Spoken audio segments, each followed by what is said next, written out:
వైసీపీకి అధికారులతో పాటు అన్ని స్థాయిల్లోనూ ఉద్యోగుల నుంచి సహాయ నిరాకరణ ఎదురవుతోంది. ముఖ్యంగా తిరుపతి లోక్సభ ఉప ఎన్నికల్లో దొంగ ఓట్ల వ్యవహారం చిలికి చిలికి గాలివానగా మారుతోంది. ఇప్పటికే ఐఏఎస్ అధికారి గిరీషతో పాటు తిరుపతి డిప్యూటీ కమిషనర్, ఇద్దరు సీఐలు, ఒక ఎస్ఐ, కానిస్టేబుల్ సస్పెండ్ అయ్యారు. అలాగే మరో ఇద్దరు సీఐలను వీఆర్కు పంపారు. ఇద్దరు కంప్యూటర్ ఆపరేటర్స్ ఉద్యోగాలు పోగొట్టుకున్నారు. ఈ నేపథ్యంలో రాష్ట్ర వ్యాప్తంగా చాలా వరకు ఉద్యోగులు మనకెందుకు వచ్చిన గొడవ, రాజకీయ నాయకుల కోసం నష్టపోవాలనే అభిప్రాయానికి వచ్చారు. దీంతో ఏరికోరి తమ ప్రాంతానికి రెవెన్యూ, పోలీస్ శాఖలకు సంబంధించిన అధికారులను వేయించుకున్నా నాయకులు ఆశించిన స్థాయిలోనే పనిచేసే అవకాశాలు కనిపించడం లేదు. మరికొందరు ఉద్యోగులు 2 నెలల కాలానికి పోస్టింగుల కోసం రాజకీయ నాయకులు చెప్పినట్టు ఎందుకు వినాలి అనే ఆలోచనలో ఉన్నారు.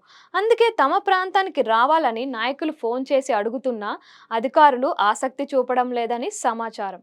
నాయకులకు ఏదో ఒక సాకు చెప్పి తప్పించుకుంటున్నారు. మరీ ముఖ్యంగా రాష్ట్రంలో అధికారంలోకి ఎవరొస్తారో చెప్పలేని రాజకీయ వాతావరణం ఉంది.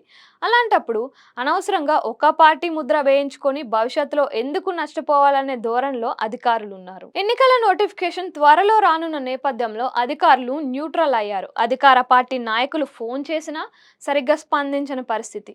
ఇదే సందర్భంలో ప్రతిపక్షాల నేతలు వెళ్లి ఏమైనా ఫిర్యాదులు చేస్తున్నా సానుకూలంగా స్పందిస్తున్నారు.